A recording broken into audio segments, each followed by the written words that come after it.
Assalamualaikum warahmatullahi wabarakatuh. Kembali lagi di Rise Podcast, Sharing, Inspiring, and Living. Wah, kita udah masuk di episode ke-8 nih pemirsa dari Rise Podcast.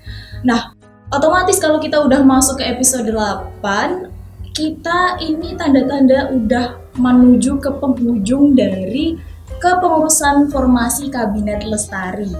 Nah, oke, sebelumnya mungkin kenalin dulu, aku Mila Dwi Apriani dari Divisi Empower, dan tentunya di sini aku nggak bakal sendiri karena sudah ada tamu-tamu kita yang spesial. Tapi sebenarnya kalau dipanggil tamu ini tuh kurang pas juga sih, karena ibaratkan ini di suatu negara ini yang datang nih presiden dan juga menteri-menterinya. Nah, oke, langsung saja kita sapa ya. Hai Ketum Harmanto. Halo, selamat siang. Hai kadip-kadipku yang sangat luar biasa. Halo, Ada Mas April, Halo. terus ada juga Mas Abdul, Mbak Selvi, terus di sini ada Mbak Diana dan yang terakhir ada Mbak Intan. Oke, apa ya Tum ya? Mungkin teman-teman anggota dari mahasiswa bidik misi ini udah pada kenal sama Ketum ya Tum ya. Soalnya kan dari awal episode pertama Tum juga udah muncul di Rise Podcast, ya kan? Nah, mungkin di sini Tum bisa jelasin nih atau memperkenalkan ini tuh sebenarnya kadip-kadip dari divisi apa aja dan beliau ini mengepalai divisi apa gitu, mungkin bisa dijelaskan tuh. Oke, terima kasih Mila. Nah, di sini nanti saya akan jelaskan mungkin sebelum saya mengenalkan ke teman-teman ya. Jadi formasi ini merupakan forum mahasiswa bidik misi dan KIP kuliah. Nah, di mana di sini itu sebagai tempat atau wadah teman-teman mahasiswa bidik misi dan KIP kuliah untuk mewujudkan kaitannya dengan pengembangan minat dan bakat, skill, hard skill, kayak gitu, dan itulah yang ada di formasi. Nah, kemudian saya kenalkan nih, di formasi Kabinet Lestari ini kita ada 5 divisi gitu ya teman-teman ya. Contohnya di samping kanan ini divisi Solivais ya, sebagai kadifnya itu ada Mbak Intan.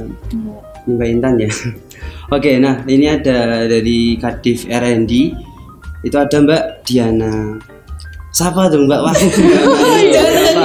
Boleh tegang-tegang di sini. Mantap. Oke.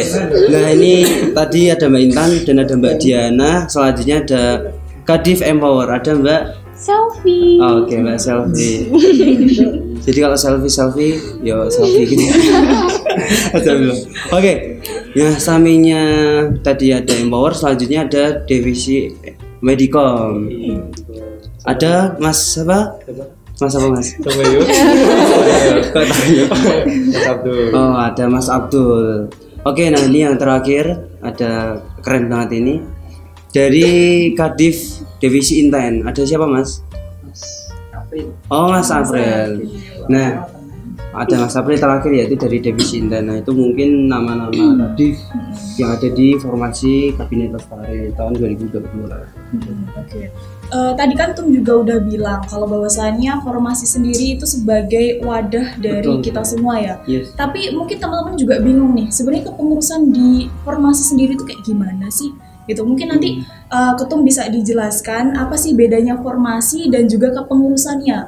Terus juga apa sih nantinya impact buat teman-teman yang nantinya mungkin mau daftar jadi pengurus di tahun berikutnya, itu nanti mereka bakal dapat apa sih kalau jadi pengurus gitu. Oke. Jadi gini ya teman-teman, sebagai pemahaman awal bahwa formasi ini kan tadi saya jelaskan merupakan forum mahasiswa bidik misi dan KIP kuliah. Nah, semua mahasiswa ketika diterima beasiswa KIP kuliah ya sekarang ini ya, itu nanti secara otomatis menjadi bagian dari formasi kayak gitu. Jadi formasi ini nanti yang membedakan yaitu adalah ada pengurus dan juga ada anggota. Nah, saya sampaikan kalau misalkan tadi kalau sebagai penerima otomatis menjadi anggota itu secara otomatis ya. Benar. Nah, nanti kalau misalkan teman-teman ada minat kayak gitu untuk masuk ke pengurusan itu nanti ada yang namanya pengurus kayak gitu. Nah, sama ini formasi ini kita bukan hanya fokus dalam satu kayak pengurusan ya. Artinya di sini itu ada strukturnya kayak gitu. Yang pertama ada formasi pusat dan ada yang namanya formasi angkatan. Nah, kira-kira apa sih bedanya gitu ya? perbedaannya kalau formasi pusat itu adalah jobdesk-nya, secara jobdesk itu lebih jangkauannya luas, menjangkau untuk semua angkatan, baik itu angkatan aktif itu dari mulai dari angkatan 19, 20, 21, dan 22. Sedangkan untuk yang angkatan? Nah, untuk yang angkatan ini lebih ke khusus sesuai kebutuhan di angkatan masing-masing kayak gitu. Jadi ada formasi angkatan 2019, ada formasi angkatan 2020, dan ada formasi angkatan 2021. Dan ini yang baru kan, nah itu ada formasi angkatan 2022. Kemarin juga habis selesai makrab ya. Nah, itu sebagai penyambutan untuk teman-teman dari MKIP tahun ini. Nah, mungkin ini saya jelaskan juga apa sih benefit yang mungkin didapat ketika teman-teman jadi pengurus begitu ya. Pasti banyak ya, semua organisasi pasti akan merasakan. Yang pertama adalah mengenai kalau misalkan pengembangan diri. Apa sih menjadi pengembangan diri ketika kita masih di organisasi? Itu kita bakalan tahu untuk memanage waktu itu seperti apa, kemudian bagaimana untuk memimpin suatu organisasi itu seperti apa. Itu banyak sekali melalui di situ. Serta public speaking juga, saya juga masih belajar ya, pelan-pelan. Jadi banyak itu secara otomatis juga bisa belajar. Nah, yang kedua, kalau ini bahasa gaulnya itu keluar dari zona nyaman. Zona nyaman sekarang ini kan pasti itu ya, kayak banyak menggunakan HP kayak gitu. Kadang itu menjadi bosan kan. Nah, gimana sih cara keluar dari zona nyaman? Ya oke, join dengan pengurasan, salah satunya informasi kayak gitu. Nah, kemudian apalagi yang didapatkan untuk benefitnya pasti menambah pengalaman baru gitu, pengalaman baru dan menambah inovasi baru kayak gitu. Jadi kembali lagi untuk pengembangan diri bukan hanya kita ikuti secara perkuliahan saja, namun juga kita bisa belajar bersama melalui sebuah organisasi, yaitu di organisasi seperti itu. Ya mungkin itu yang bisa didapatkan sih salah satunya. Ya, jadi pada intinya selain kita belajar menjadi pengurus sebuah organisasi, kita di dalam situ juga bisa melatih soft skill kita ya, termasuk public speaking dan lain-lain. Nah, Tom, aku inget banget sih Tom, dulu tuh waktu Tom awal-awal nyalon. Nah, itu Tom punya visi misi yang agak unik ya. Nah, mungkin biar teman-teman yang lainnya, terutama yang angkatan 2022 yang baru aja join ini tahu, mungkin bisa disampaikan Tom. Visi misinya dulu itu apa sih? Ya ini visi misi saya teman-teman. Ada waktu saya mungkin mau istilahnya menjadi ketua umum kayak gitu. Nah, visi misi saya itu untuk visi yang pertama itu mewujudkan forum mahasiswa visi misi dan KIP kuliah UINA dan mahasiswa Surakarta. Yang pertama itu berkarakter, berprestasi, dan yang paling penting adalah berbudaya lingkungan. Karena saya melihatnya ya sesuai dengan di era sekarang kita menuju society. Nah, kemudian misi saya yang pertama itu menjadikan forum mahasiswa visi misi dan KIP kuliah sebagai forum yang berkualitas tinggi yang mampu untuk bermanfaat untuk pada orang lain yang berlandaskan keimanan dan ketakwaan. Itu paling utama. Dan yang kedua, membentuk formasi untuk memadai fasilitas atau menjadi sarana penunjang pengembangan minat bakat dari rekan-rekan diksi dan KIP kuliah. Nah, yang ketiga ini menciptakan atau menumbuhkan rasa kepedulian terhadap sesama maupun lingkungan, yaitu melalui program cinta kepedulian lingkungan. Dengan kasih sayang. Iya, pasti itu semua ya. Oke Tom, itu tadi kan visi misi dari untuk Ketum sendiri. Nah, pastinya dalam menjalankan untuk mencapai sebuah visi misi, Ketum pasti punya strategi unik dan juga kayak punya cara tersendiri untuk mencapainya. Nah, bisa dikasih tahu nggak sih ke teman-teman, mungkin ada tips dan triknya gitu? Mengenai strategi ya, yang pertama memang yang saya tekankan yaitu yang pertama mengenai karakter. Jadi saya juga sudah bilang di visi saya bahwa karakter itu memang penting. Kalau misalkan kita pahami orang berilmu tanpa etika kan juga nol kayak gitu bahasanya gitu. Maksudnya bagaimana caranya agar kita itu menjadi mahasiswa juga beretika. Nah, itu salah satunya yang benar-benar saya terapkan di kepengurusan ini kayak gitu. Nah, bagaimana salah satunya dengan cara komunikasi yang baik antara anggota, kemudian komunikasi antar alumni, nah etika itu seperti apa. Nah itu saya sering kali untuk memberikan penjelasan pada mereka. Itu dari karakter. Yang kedua, strateginya adalah pengembangan minat dan bakat. Ya, tekankan lagi di minat bakat, karena kalau sekarang ini eman-eman ketika teman-teman sudah mahasiswa bidik misi ini kan kayak pilihan ya. Ketika ada bakat kalau nggak bisa dikembangkan, eman-eman sekali makanya. Nah ini melalui salah satunya ada itu ya Mas ya, program dari Inten ya, pengembangan minat dan bakat.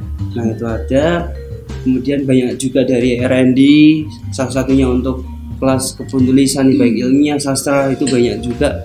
Dan serta kalau misalkan kita juga gak lupa ya, kita melek teknologi tahun ini, itu ada Medicom. Pendidikannya maju banget sih. Alhamdulillah itu ada Mas Abdul. Nah, ini bisa seperti ini ya Mas ya. Salah satunya juga bentuk perkembangan juga. Nah itu mungkin salah satu bentuk apa ya, strategi. Karena alhamdulillah kita juga alat-alatnya ya dibilang lengkap ya belum semua, tapi setidaknya mampu lah. Oke. Itu sih mungkin strategi, karena pengembangan fokusnya itu di saya di situ. Oke, baik tuh.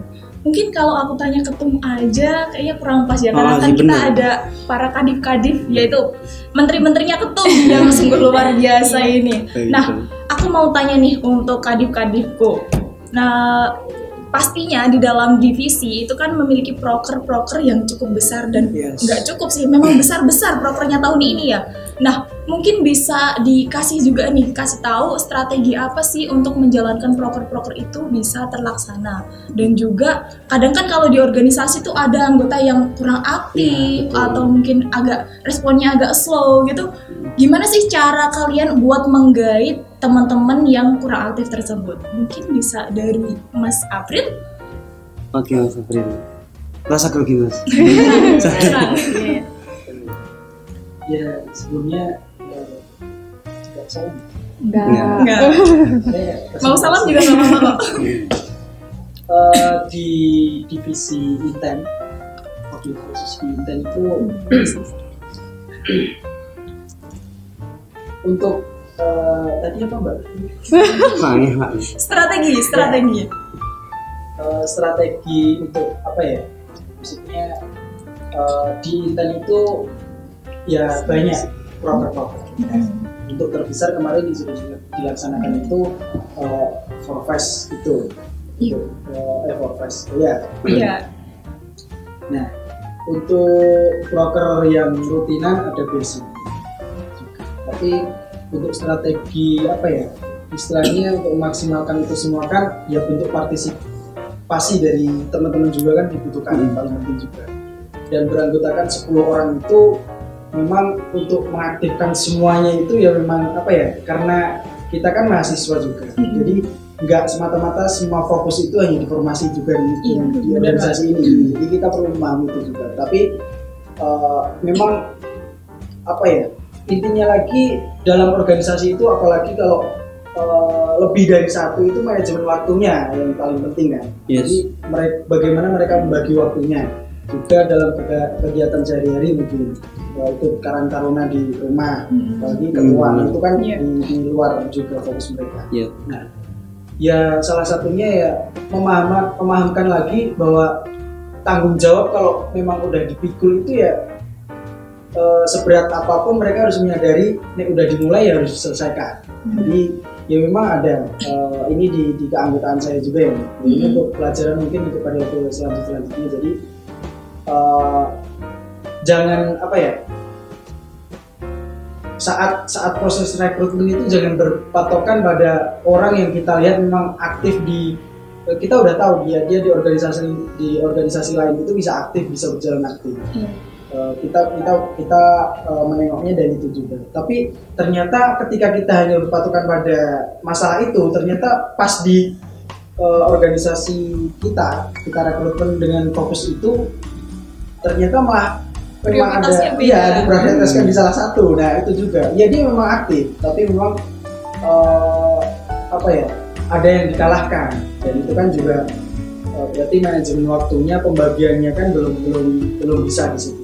Jadi untuk periode selanjutnya mungkin bisa jangan takut lah untuk mengangkat orang baru, gitu. Maksudnya orang Yes. baru yang bukan apa ya, belum berpengalaman itu mungkin ya di sisi lain itu penting. Tapi ketika kita kalau hanya berfokus pada udah berpengalaman toh, tapi dalam proses manajemennya ternyata kok belum matang, ya itu bisa menjadi masalah besar juga nanti.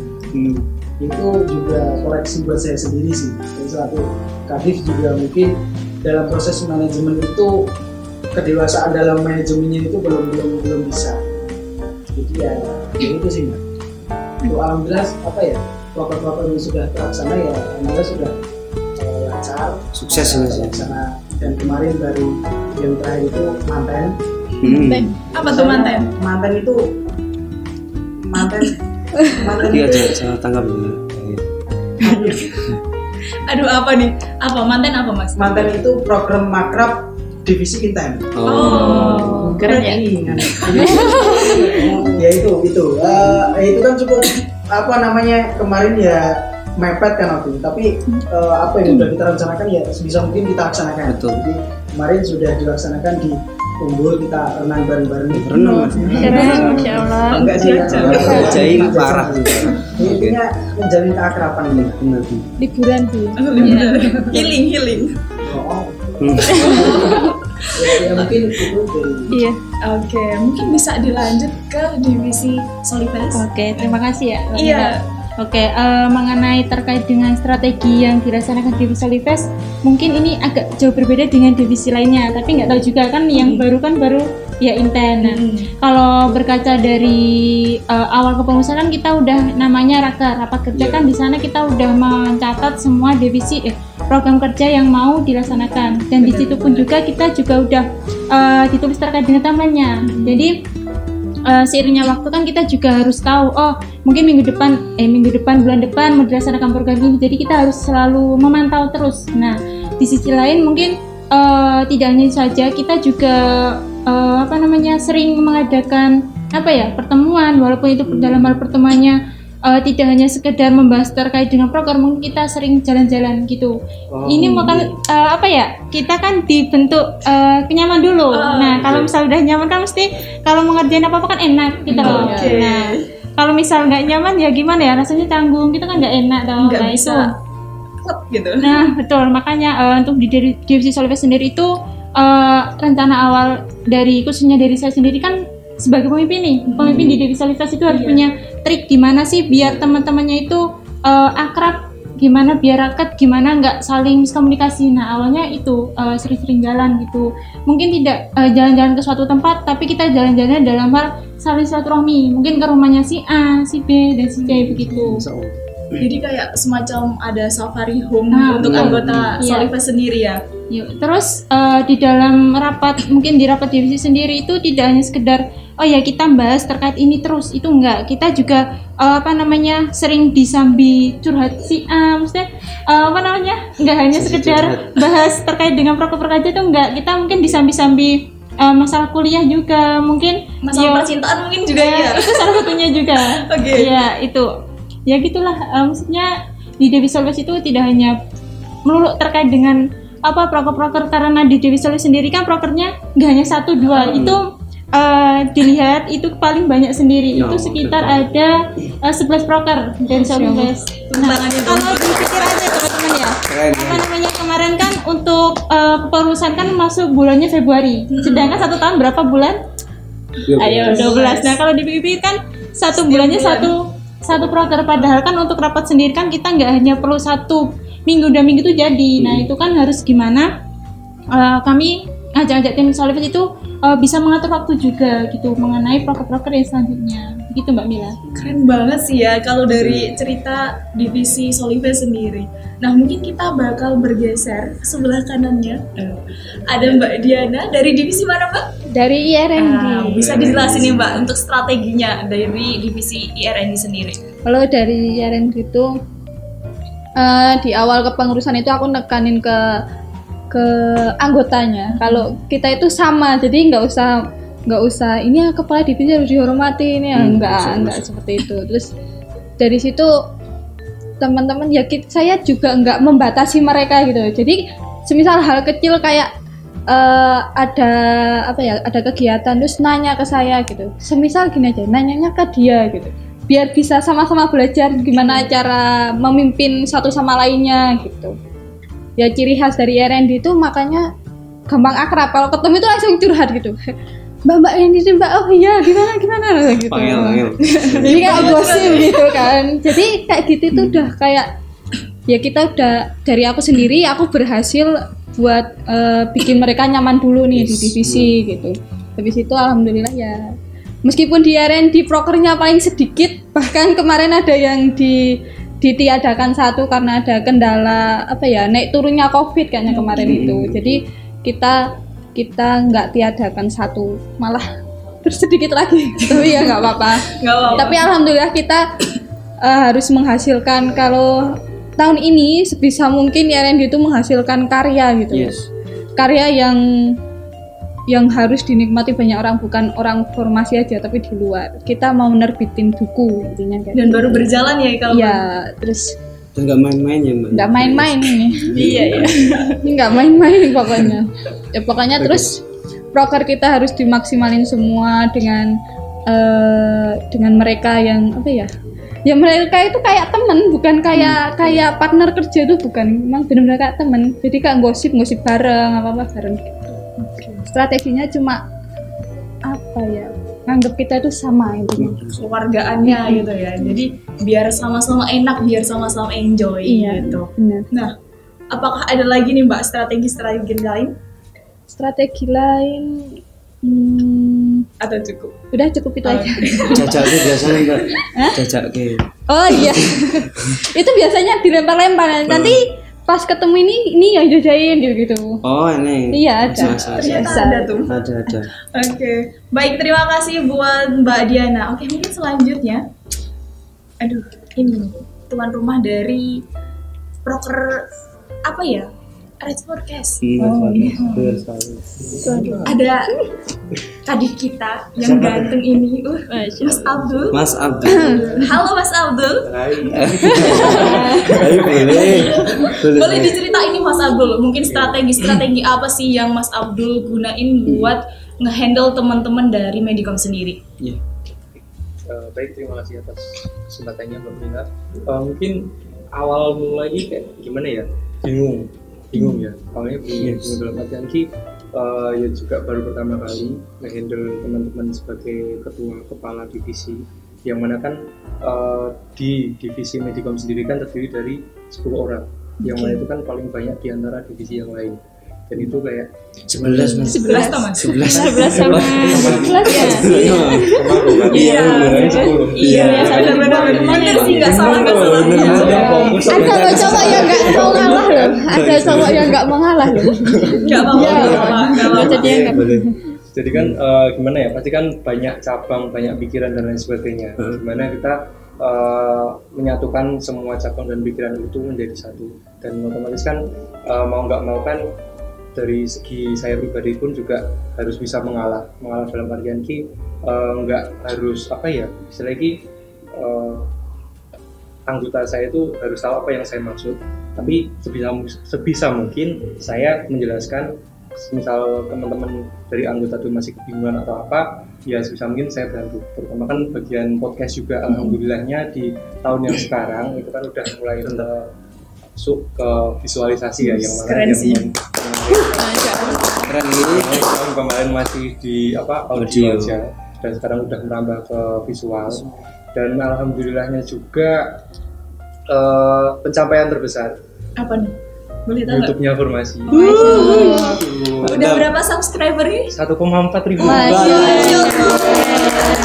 Sebelumnya berapa sih Pak? 900-an berapa ya? 800 lah. Keren. Itu kan pesat. Banget. Soalnya ya itu tadi strategi-strategi yang apa ya, dari segi media sosial, terus media komunikasi juga pasti kan di teknologi yang sekarang kan pasti kan bakal maju. Otomatis ketika branding dari segi formasi pun juga diperlukan. Dan rencananya juga strategi kedepannya dari Medicom sendiri, kedepannya bakal kita ngebuat company profile atau video profile, yang mana itu nanti buat teman-teman di angkatan ataupun yang akan apa ya, lagi menerima beasiswa KIP kuliah itu tuh tahu, oh ternyata ketika saya mendapatkan beasiswa bidik misi itu ternyata ada wadah, ada forum yang namanya itu forum mahasiswa bidik misi, dan manapun di dalam formasi itu terdapat beberapa divisi, yang manapun juga teman-teman bisa memilih antara itu divisi Inten, minat bakat, atau divisi Solifes, keagamaan, divisi RND di kepenulisan, dan divisi Empower, apalagi di divisi Medical. Tetap Pasti. Mungkin itu kalau kendala sih pasti hampir sama dari semua divisi juga, maksudnya kayak dari segi keanggotaan dan lain sebagainya. Yang paling saya teguhkan tuh kayak niat dan memaklumi akan hal itu. Maksudnya kayak dari kita pun pribadi, dari segi anggota pun nggak mungkin kan, maksudnya kayak fokusnya cuma ke satu hal, ke formasian juga. Pasti ada fokus yang ke kuliah, atau mungkin ada kerjaan, atau mungkin ada tugas di luar gitu lah. Terus ya sebisa mungkin ya tugas ataupun tanggung jawab yang diemban dari teman-teman ProPJ itu terlaksana, dan mungkin alhamdulillah terlaksana semua. Alhamdulillah. Keren banget sih. Oke, ini yang terakhir atau kita lewatin? Lewat. Ini divisi saya sendiri soalnya, bahaya nanti saya di sana.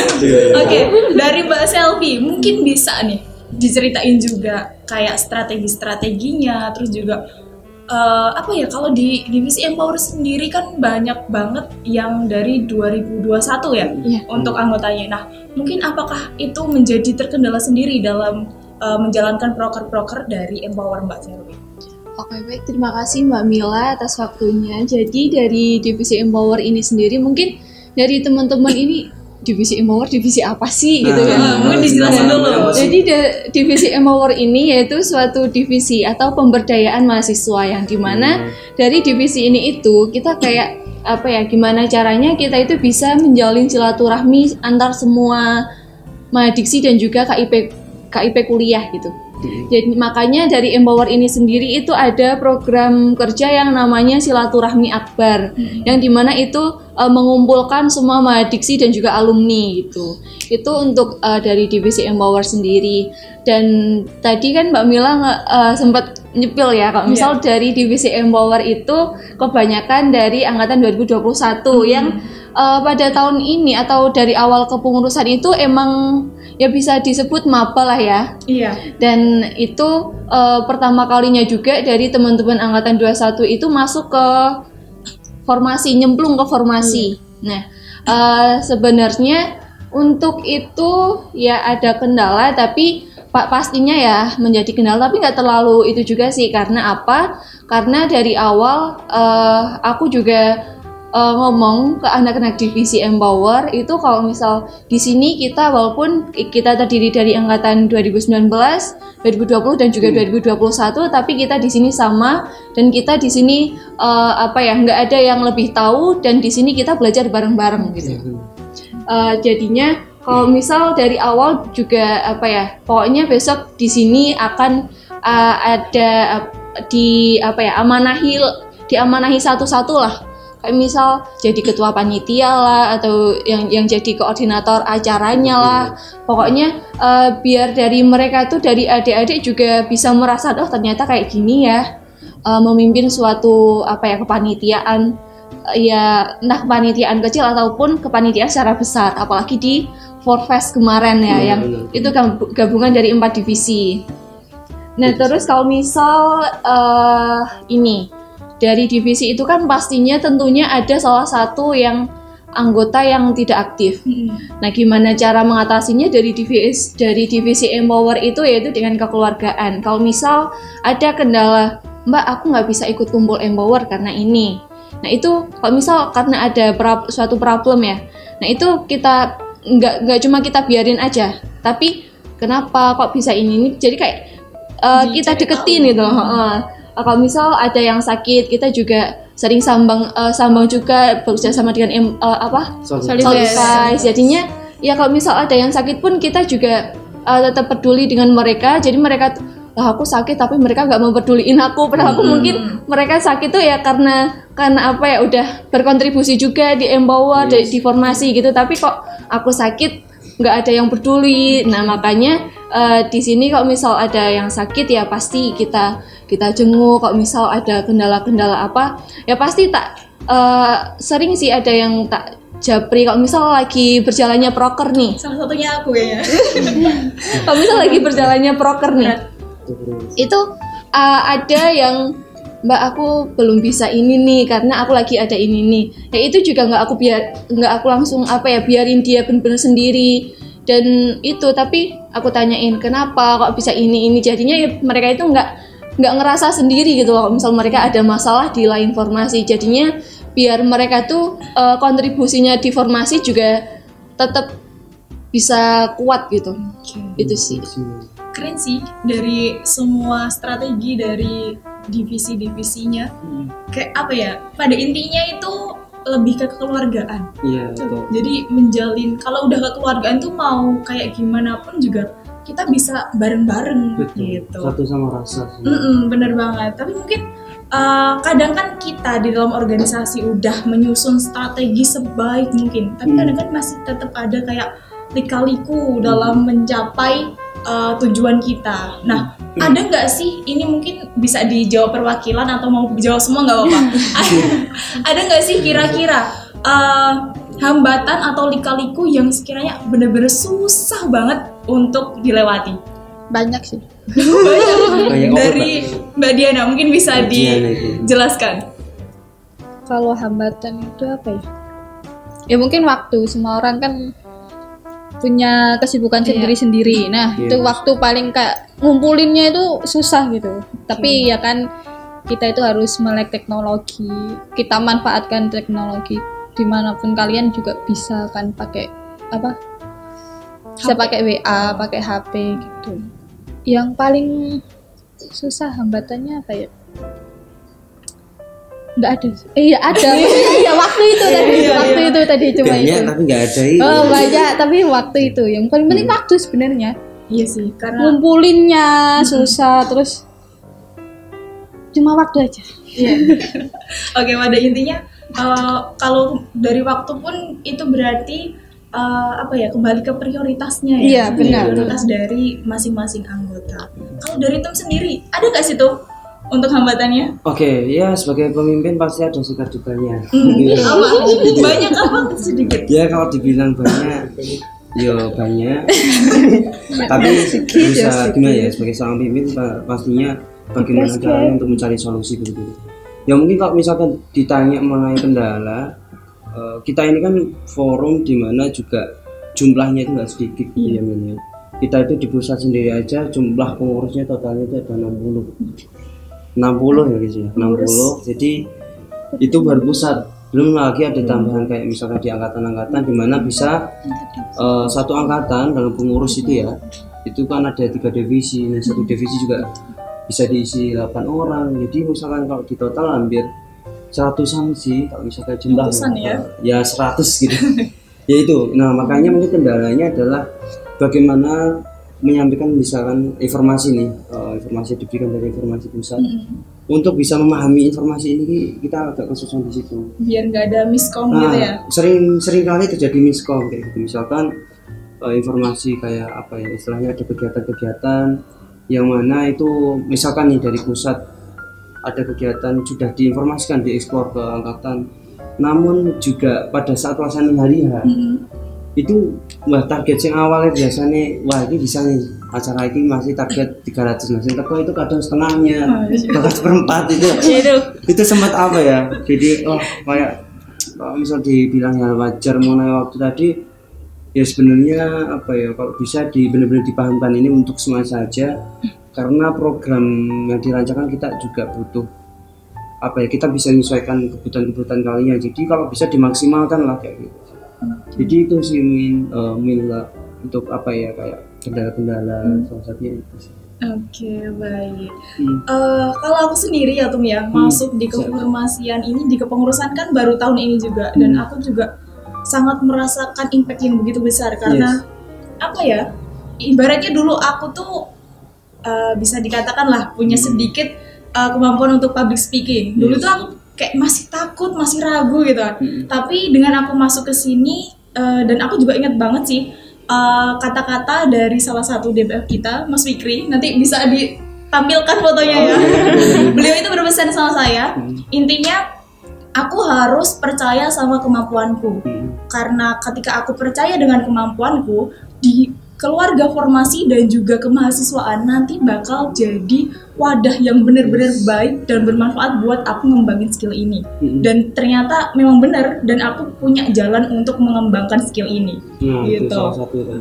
Nah, mungkin kalau apa ya,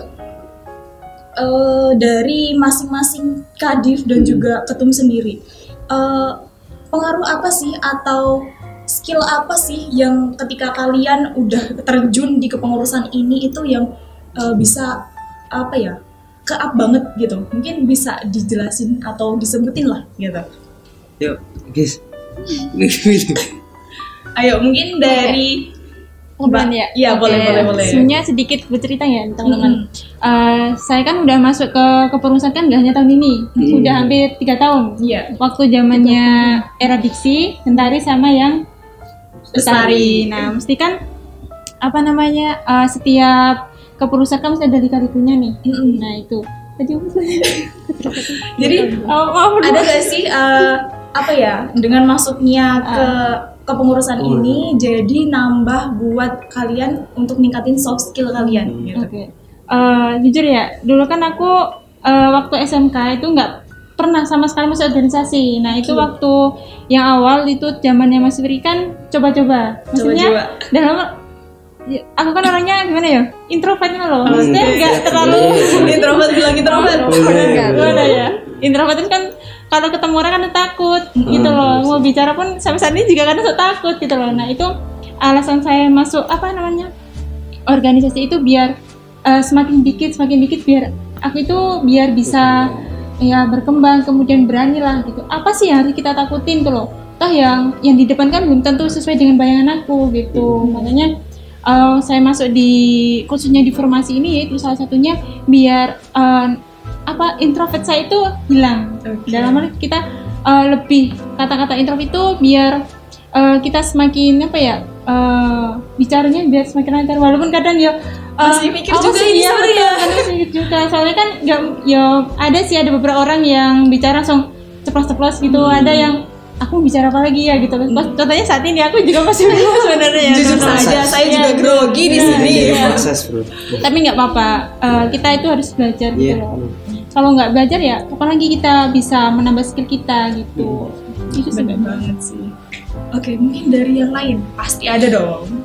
Mas April Pak. Mas April kayaknya tuh buat kamu. apa ya, talentanya tuh sebenarnya banyak banget gitu loh, dan Iya, saya sampai bingung. Ini AC-nya. saya ini mungkin dari kru bisa di agak gedein dikit biar gak kedinginan. Oke. Ya apa ya, soft skill yang mungkin ter-up banget tuh saya mungkin introvert ya. Introvert. Sama. ya. Di bagian mana Mas ada introvertnya itu? Semakin kesini saya apa ya, memahami awal manfaat masuk organisasi awal masuk organisasi itu manfaatnya apa tuh sebenarnya lebih ke depannya tuh nggak jauh-jauh, tapi intinya saya tuh nggak mau diem tak gitu loh maksudnya. Nggak mau stuck gitu ya? Iya, terus karena dalam kaidah usul fik itu Ya, Masya Allah. Ternyata pemuda itu dihargai jika masih mempunyai keyakinan, masih mempunyai motivasi dalam hidupnya. Jadi nek pemuda-pemudi udah nggak punya motivasi atau keyakinan itu kayak Imam Syafi'i itu ibaratnya kayak nggak hidup gitu. Jadi semisal kita masih punya motivasi, keyakinan untuk berubah, untuk meningkatkan soft skill, hard skill, soft skill kita, body organisasi manapun itu intinya udah sebenarnya manfaat terbesar itu udah kita dapatkan. Bahwa kita belajar untuk menyelesaikan, membagi waktu, kemudian kesadaran untuk ikut menjadi pendengar yang baik dari teman-teman ketika ada sebuah program kerja gitu. Dan salah satunya juga ini. Jadi kalau semisal saya belum maksimal di sini, insya Allah bisa maksimal di tempat lain karena belajar di sini ya. Benar-benar. Jadi ya itu sih Mbak. Awal itu aku harus gimana ya, dan aku nanya-nanya ke yang sebelumnya, dan jujur untuk perubahan dari aku yang dulu sampai sekarang emang bener-bener berubah banget. Nggak kelihatan kalau kamu pendiam loh, Mbak. Nah ya makanya itu, ini berkah dari formasi nih. Formasi bisa apa ya, bisa menemukan jati diri aku. Keren banget sih. Makanya yang aku dulu mungkin bener-bener kalem, aku pendiam, tapi sekarang udah barbar. Dan emang apa ya, di dalam formasi sendiri itu benar-benar wadah yang sangat bagus buat kita semua meningkatkan baik soft skill maupun hard skill kita. Oke, the last question.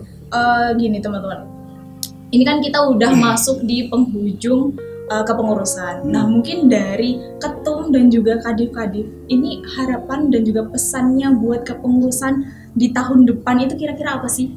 Mungkin bisa dari ketum dulu. Oke, saya dulu ya, tak kira yang lain. Biar bicara ya. Oke, nah yang jelas pesan dari saya untuk kepengurusan selanjutnya, yang pasti yang pertama tetap diuri-uri formasi ya. Jangan sampai kultur formasi, kemudian program-program yang di formasi ini tidak ada yang meneruskan. Itu ini benar-benar semoga di kepengurusan selanjutnya bisa memberikan program-program yang baik dan tentunya bisa bermanfaat untuk orang lain, baik itu nanti formasi maupun kepada masyarakat kayak gitu. Dan selain itu bisa berkembang lagi dan terus tumbuh untuk membuktikan bahwa kita ini jadi forum dan bisa dan mampu untuk bermanfaat orang lain gitu. Dan ini saya juga berpesan untuk teman-teman semuanya, terkhusus baik angkatan 20, 21 dan 22 pastinya. Nah itu ayo kita uri banget ya. Kita lestarikan untuk formasi ini untuk terus tumbuh gitu. Tepuk tangan buat ketum kita. Oke, mungkin bisa dilanjut dari masing-masing divisi. Otomatis kan untuk kepengurusan ke depan juga masih tetap berlanjut untuk divisinya ya. Nah mungkin ada pesan nggak sih buat penerus-penerus dari Kadif gitu? Mungkin bisa dimulai dari Mbak Intan. Oke, buat teman-teman semuanya ya, untuk kepengurusan selanjutnya itu yang paling penting itu bertanggung jawab dan amanah, karena orang yang memegang amanah itu tidak semudah membalikkan tangan begitu. Buat teman-teman semuanya tetap amanah dan tetap membangun formasi itu menjadi lebih baik seperti itu. Oke, bisa dilanjut ke Mbak Diana. Ini pesannya harus pesan dari saya buat penerusnya nanti, tetap jaga kebersamaan satu sama lain, jaga perasaan satu sama lain. Dipendam dulu aja, nanti ngeluarinnya pas lagi gosip bareng lah itu. Misalnya gitu. Terus pada waktu kegiatan itu sebisa mungkin jaga sikon. Nah itu sikon itu kayak mempengaruhi kita buat semangat kerjanya, semangat itunya kan itu mempengaruhi banget menurutku. Jadi buat kalian harus semangat. Happy Kyo. Oke, baik, terima kasih. Selanjutnya bisa dari Mbak Selvi. Oke, pesan untuk adik-adik tahun depan, kepengurusan tahun depan, mungkin dengan kalian mampu dan dengan kalian mendaftar ikut di kepengurusan, itu berarti kalian harus mau menerima konsekuensinya kalau misal kalian ikut di kepengurusan.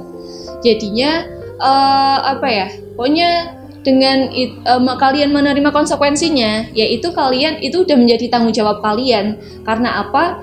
Karena kalian udah ada pernyataan itu ya, kalian harus bisa memaksimalkan, kalian harus bisa bertanggung jawab atas tugas-tugas yang udah diemban oleh kalian ke depannya. Dan juga tetap jaga komunikasi, tetap jaga kekeluargaan gitu. Bisa dilanjut langsung. Jangan sama lo ya. Catatannya buka sih. Iya. Jadi mungkin pesan buat teman-teman yang di angkatan 20 serta 21 kedepannya kan juga bakalan naik ya. Dua. Oh iya, oh iya. Jangan lupa.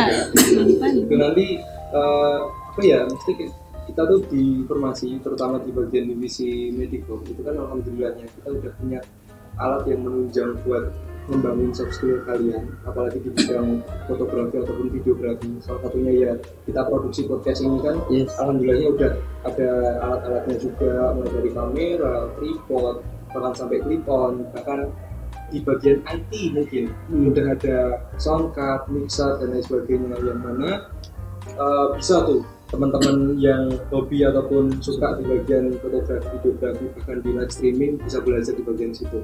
Jadi istilahnya itu apa ya, memanfaatkan alat yang udah ada itu lebih penting gitu. Terima kasih. Terima kasih juga Mas Abdul. Dan yang terakhir nih dari Mas April, ada pesan apa sih Mas? Iya. Jangan tegang dong, ini kita udah penghujung masih tegang aja. Untuk angkatan 20, angkatan saya sendiri Ya. 20, 21, 22 ya, untuk periode selanjutnya kedepannya. Terkhusus nanti yang mendaftar di divisi mantan di minat bakat. Langsung bis. Ya di divisi lainnya juga. Jadi teman-teman nanti intinya mempertahankan semangat itu juga, karena semangat kan kayak iman ya, jadi kadang naik kadang turun. Jadi ketika semangat itu turun pas ngepasi ada program yang pada saat itu berjalan, jadi ya diusahakan naik dulu semangatnya. Jadi semangatnya turun itu kalau dilihat teman-teman biasanya bisa mempengaruhi teman-teman yang lain. Jadi itu berpengaruh, maksudnya teman-teman itu sesuatu yang berpengaruh di situ. Jadi mendewasakan kondisi di mana kita berada itu juga penting. Jadi mungkin di periode selanjutnya saya apa ya, karena di minat bakat itu kayaknya semuanya punya minat dan bakat ini. Iya. Bahwa itu yang terpendam, yang mungkin sedikit, ada yang pro, semuanya udah apa ya, sudah punya minat bakat masing-masing. Jadi teman-teman bisa nanti menentukan. Jadi biar banyak gitu loh partisipasinya. Jadi ketika partisipasinya banyak kan kita juga semangat dalam menjalankan program itu. Oke, baik. Jadi pada intinya buat seluruh calon pengurus 2023 nanti untuk di keformasian, kalian bisa mengambil nih pelajaran-pelajaran penting yang udah disampaikan oleh Tum dan juga para kadif, yang nantinya bisa digunakan untuk acuan nih nanti untuk berorganisasi ke depannya. Dan nantinya kami sangat-sangat menunggu partisipasi teman-teman di dalam kepengurusan berikutnya dan juga event-event yang akan mendatang. Betul. Oke, Tum. Kita kan punya jargon ya. Ya aku tadi mau tak sampaikan loh, pas saat sambung Mas April. Oke, kita kan punya jargon ya. Mungkin bisa dipraktekin nggak sih Tum di sini? Oh boleh. Jadi ini jargon kita ya di tahun ini. Ini juga menjadi salah satu sumber semangat. Iya, harus semangat. Kita cek ya. Oke.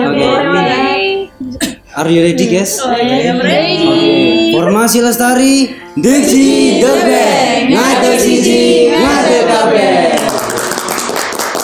Oke, terima kasih banyak buat Ketum dan juga para kadif yang udah menyempatkan waktunya buat kesini, buat mengisi dan juga menjadi narasumber dari Rise Forecast episode 8 atau episode terakhir di kabinet ini.